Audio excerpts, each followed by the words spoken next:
बच्चों, तो हम लोग आज शुरू करते हैं साइंस 1 के पेपर पैटर्न को करना कैसे है, कैसे इसको पढ़ना है, इन सारी चीज को आज हम लोग अच्छे तरीके से ध्यान देने वाले हैं। ठीक है, तो फटाफट इस वीडियो को पूरा देखना, अपने दोस्तों में शेयर कर दो और लास्ट तक इस वीडियो में बने रहना।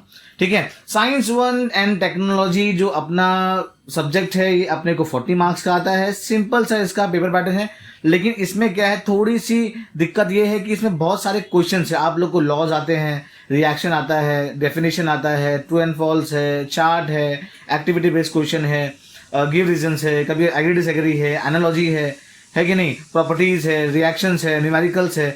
ये बहुत सारे कंसेप्ट आप लोग को आते हैं। टेबल बनाओ, चार्ट बनाना है, थ्योरी करना है, ये सारे अलग अलग चीज़ आप लोग को आते हैं। लेकिन मैं आप लोग को समझाता हूँ, एक्सप्लेन करता हूँ कि कैसे हम लोग को करना है ये फटाफट, और कैसे इसमें आसानी से पास हो सकते हैं, और मैं क्या क्या डॉक्यूमेंट मैं आप लोग को देने वाला हूँ और वो डॉक्यूमेंट कहाँ पर मिलेगा आप लोग को, इन सारी चीज़ों को मैं आप लोग को इस वीडियो में एक्सप्लेन करने वाला हूँ।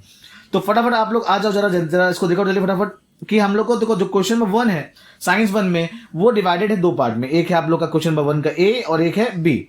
तो जो 1A में, जो 1 में है, यहाँ पे क्या है, पूरा का पूरा आपका इधर पे सारे MCQs है। क्या है? MCQs है। Like I have told you earlier कि जब आप यहाँ पर लिखोगे तो आप साथ में इसका जो ऑप्शन नंबर है वो लिखोगे और साथ में इसका आंसर भी लिखोगे। आप जो भी रिएक्शन जो भी इसका है इधर पे वो लिखोगे। यानी आप लोगों को जब आंसर लिखना है तो इसका जो सब क्वेश्चन वो भी लिखना है और यहाँ पे आपको जो उसका आंसर है वो भी लिखना है। यानी ये जो क्वेश्चन है पूरा का पूरा आप लोग को टेक्स्ट बुक से ही आएगा, कुछ भी अलग से नहीं आता है। और आप लोग तो काफ़ी चालाक हो, अगर नहीं आएगा तो आप लोग अपनी आंखों के इशारे से इन सारी बातों को पता कर लोगे।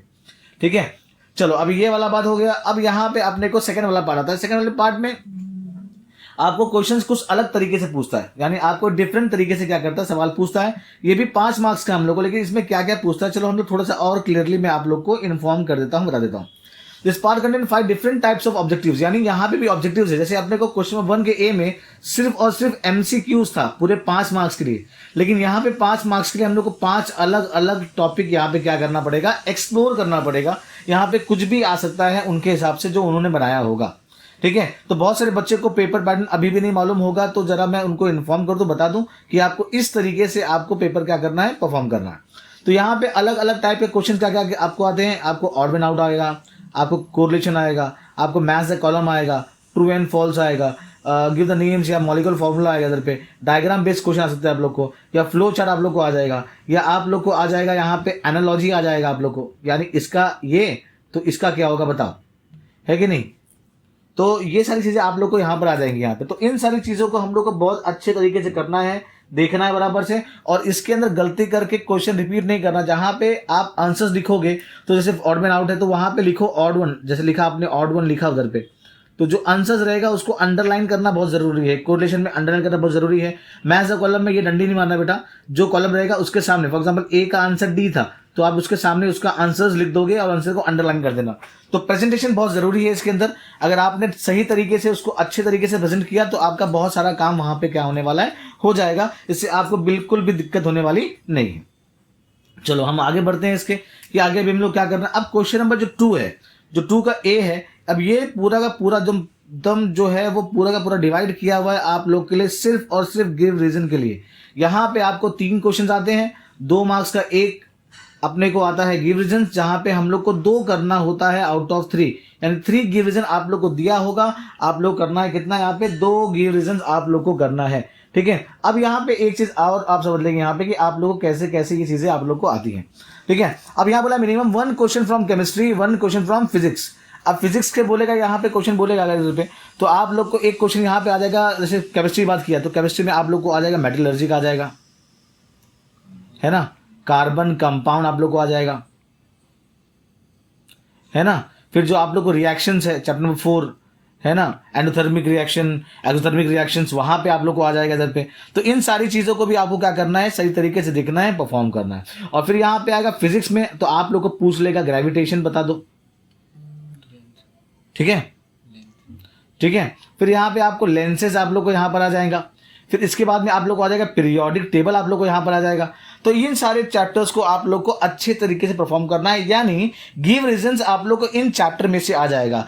आप बहुत प्रिविलेज रहोगे कि अगर आप लोग को एक चैप्टर पूछ रहा है स्पेस मिशन में से, एक गिव रीजंस आपको पूछ रहा है स्पेस मिशन में से, तो वहां से भी आपको पूछ सकता है। यानी आप लोग को ये समझ लो कि एक केमिस्ट्री का क्वेश्चन आना पक्का है, एक फिजिक्स का आना पक्का है, ठीक है। तो यहाँ पे स्पेसिफाई करना बेटा बहुत, मतलब सर कहाँ से आएगा कुछ आइडिया नहीं, बिकॉज आपको 4 चैप्टर फिजिक्स में भी है, 4 केमिस्ट्री में भी है, तो वहाँ बोलना बहुत मुश्किल है। लेकिन आप क्या करो, जितने भी आपसे हो सकते हैं आप ज़्यादा से ज़्यादा टेक्स्ट बुक के जितने भी हैं आप उसको अच्छे तरीके से पढ़कर चले जाएंगे। आया समझ में। अब इसके बाद में यहाँ पे अब और क्वेश्चन, यहाँ पे क्वेश्चन नंबर 2 का भी जो 6 मार्क्स का है, 2 का जो ए है वो 4 मार्क्स का है, वो सिर्फ और सिर्फ डेडिकेटेड है किसके लिए, गिव रीजंस के लिए। तो अपने को वहां पे इस चीज को देखना है। अब यहाँ पे भी आपको मल्टीपल जो वैरायटी के क्वेश्चन से आप लोग को यहाँ पर आते हैं, ठीक है। फॉर एग्जाम्पल यहाँ पे डिस्टिंग्विश बिटवीन है, जैसे आप लोग को मास एंड वेट यहाँ पे आ गया है कि नहीं, और मास एंड वेट इंपॉर्टेंट भी है, आप इसको अच्छे तरीके से पूरा का पूरा करके जाना भी, ठीक है।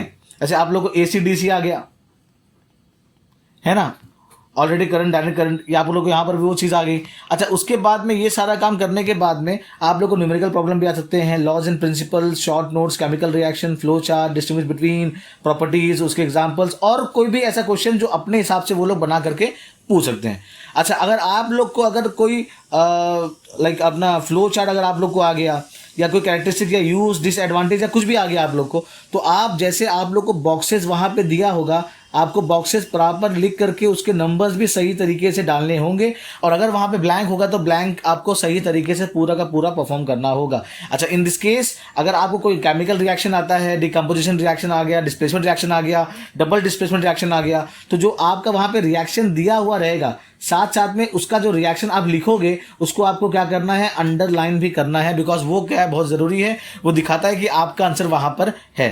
तो यहाँ पे आप जब आंसर लिखोगे, ट्राई करना कि आप क्वेश्चंस ना लिखो, लेकिन जो आप आंसर लिखोगे वो सही तरीके से अच्छे तरीके से बना करके लिखना, बिकॉज वो आपके काम में वहीं पे आने वाला है, ठीक है। यहाँ पे आप लोग को लॉज भी पूछ सकते हैं, थियरीज भी आप लोग को आ सकता है, as well as distinguish between भी आप लोग को आ सकता है, कंसेप्ट भी आप लोग को आ सकते हैं, कुछ भी उनके हिसाब से वो लोग पूछ सकते हैं, because properties, characteristics, features, advantage, disadvantages, है ना, यूजेस, ये सारी चीज़ आप लोग को यहाँ पर पूछी जा सकती है कि नहीं। अब मैं आता हूँ नेक्स्ट क्वेश्चन नंबर 3 पे, जो सबसे बड़ा क्वेश्चन है आप लोग का, जो सबसे ज़्यादा वेट कैरी करता है, ठीक है।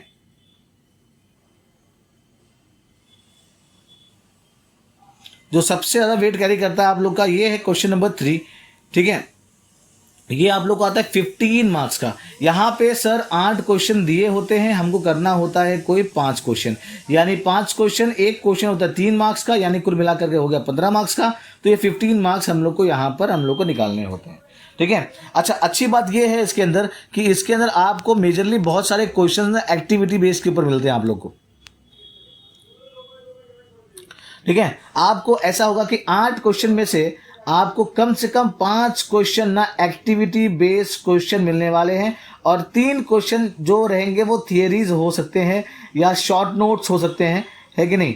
ऐसा यही देखा गया। आप पेपर पैटर्न देखोगे आप लोग, तो आप लोगों को कुछ समझ में आएगा कि वहाँ पर जो एक्टिविटी बेस्ड क्वेश्चन है। अब सर एक्टिविटी बेस्ड क्वेश्चन कैसे भी आप लोग को बता सकता है या बोल सकता है, पैराग्राफ फॉर्म में आ सकता है, फिर द ब्लैंक में आ सकता है, पैराग्राफ में क्वेश्चन लिखो, मैच द कॉलम करो, जो भी आ सकता है आप लोग को। तो यहाँ पर दिखेगा एक्सप्लेन द गिवन स्टेटमेंट, फिर sudden remedies and measures, diagram explain करो, complete a table chart, examples. देखो यहाँ पे न्यूमेरिकल्स यहाँ पे भी आप लोग को आता है, और क्वेश्चन नंबर 2 के बी में भी आप लोग को न्यूमेरिकल्स वहाँ पे आ सकता है। कंप्लीट अ डायग्राम, या उसको एक्सप्लेन करो, answer based on figures, answer with explanation. देखो ये खाली आंसर्स है विद एक्सप्लेनेशन, जो आप लोग के शॉर्ट नोट्स के लिए बोला था मैंने, शॉर्ट नोट्स के लिए यहाँ पर आप लोग को आ जाएगा। लॉज एंड थियरीज, ये भी आप लोग को शॉर्ट नोट्स के लिए आ जाएगा। और कंप्लीट द पैराग्राफ, ये भी तो एक तरह का एक्टिविटी है, यानी आप लोग को ये और ये क्वेश्चन आप लोग को सही तरीके से करना है। यानी आप लोग को सिर्फ और सिर्फ 5 क्वेश्चन अगर मैंने अच्छे से किया, और वो क्वेश्चन आप लोग को कहाँ से आने वाले हैं मैं इस क्या बोलते हैं वीडियो के एंड में बताने वाला हूँ, और मैं डॉक्यूमेंट आप लोग को देने वाला हूँ कि आप उसको अच्छे तरीके से पढ़ लेंगे तो आपका बहुत सारा काम हो जाएगा, ठीक है। तो ये 5 क्वेश्चन करने हैं आउट ऑफ 8। अगर मैंने इसको ढंग से किया तो मुझे 15 मार्क्स मेरा यहाँ पर निकल जाता है। सबसे ज़्यादा बड़ा वेटेज आपके पेपर पैटर्न में यही रखता है, तो आपको इसको अच्छे से करना है, बिल्कुल भी छोड़ना नहीं है। अगर कोई बच्चा इसी को अगर ढंग से करता है और पूरे 15 मार्क्स निकालता है, तो 15 मार्क्स लेकर के वो इसी में पास हो जाएगा। ऐसा होता नहीं, बिकॉज आपके ऊपर 10 मार्क्स के ऑब्जेक्टिव्स भी हैं, आपको 4 मार्क्स का रिविजन भी है, 6 मार्क्स का अदर एक्टिविटी क्वेश्चन भी है, तो उसको सबको अच्छे से करना है। हम लोग का 15 आउट ऑफ 40 लेकर के नहीं आना आना है, हम लोग को पूरा का पूरा 40 आउट ऑफ 40 लेकर के आना है। इसका आइडिया मैंने आप लोग को दे दिया था मैंने, और आप भी आगे मैं आप लोग को बता दूंगा, ठीक है। एंड लास्ट में आप लोग को आता है एक्टिविटी बेस्ड क्वेश्चन। ये तो पूरा का पूरा एक्टिविटी बेस्ड क्वेश्चन ही होता है इधर पे, है कि नहीं। ड्रॉ फिगर या करेक्ट या इनकरेक्ट डायग्राम जो भी है, classify, read the paragraph, complete the given table chart, answer the following या मेक द कंसेप्ट, ये सारा आपको एक्टिविटी बेस्ड क्वेश्चन ही होगा। एक्टिविटी बेस्ड क्वेश्चन होगा आप लोग को, इसको अच्छे तरीके से परफॉर्म करना है। आप लोग को 2 क्वेश्चन दिया होता है, कोई भी करना होता है 1, और ये अकेला होता है 5 मार्क्स के लिए। तो आप यहाँ पर प्लीज ये मेरा इंस्ट्रक्शन लो, आप 1 वर्ड बिल्कुल भी नहीं करेंगे। आंसर 1 वर्ड में नहीं लिख करके आने का, आपको लिखना होगा पूरा का पूरा आंसर में आपको लिखना होगा complete sentence. Try to write in complete sentence as well as जब आप लिखो तो उसके अंदर एग्जाम्पल्स देना बहुत ज़रूरी है। तो एग्जाम्पल्स को आप लोग क्या करोगे, सही तरीके से अच्छे तरीके से लिख दो नज़र पे। सेंटेंस भी लिखा, एग्जाम्पल भी लिखा, क्वेश्चन बराबर लिखा, सही से प्रेजेंट किया, मुझे मेरे पूरे के पूरे मार्क्स आसानी से मिल सकते हैं। उसमें मेरा एक भी मार्क्स यहाँ से वहाँ जाने वाला नहीं है, ठीक है। तो इस चीज़ को आप लोग क्या करो, ध्यान दो, फटाफट इस पेपर पैटर्न को समझो। इंपॉर्टेंट पीडीएफ, इंपॉर्टेंट चैप्टर्स के जो पीडीएफ है मैं इसके लिंक में डाल दे रहा हूं, आप उसको जाकर के वहां पे इजीली एक्सेस कर लेना, ठीक है। पेपर जो एक कंप्लीट पेपर है मेरे पास में, मैं उसको एक्सप्लेन करूंगा नेक्स्ट यूट्यूब वीडियो में, तो आप इसको भी अच्छे तरीके से देख लेना बराबर से। और जो इंपॉर्टेंट पीडीएफ है मैं इसके अंदर साथ में मिला रहा हूं, अटैच कर रहा हूं, अलाइन कर रहा हूं, आप देख लो और अपने सारे दोस्तों को शेयर कर दो। बिकॉज ऐसे क्वेश्चन जो है मेजरली आपको प्रैक्टिस करने के लिए है, और आप एग्जाम में आपको ऐसे क्वेश्चन दिख करके भी आएंगे। तो we have a target that हम लोग को पूरा 40 में से 40 लेकर के आना है, स्कोर करना है, कोई भी कॉम्प्रोमाइज नहीं करना। जितने भी टॉपिक दिए हुए हैं उसको पढ़ो बराबर से। अभी भी हमारे पास में 1.5 दिन बचा हुआ है, यानी कुल मिलाकर के 36 प्लस आवर्स हमारे पास में अभी भी बचे हुए हैं। तो आप लोग को क्या करना बेटा, जम के करना खाली मेहनत। अपना एग्जाम 10 तारीख है, 10 मार्च को है ना अपना एग्जाम 10 मार्च को सुबह 11 बजे है ना। तो उसको जम के बेटा पढ़ाई करो, मेहनत करो, और इस वीडियो को अपने सारे दोस्तों में शेयर कर दो। Bye bye, thanks a lot, all the best, जम के पढ़ाई करो, मजे करो।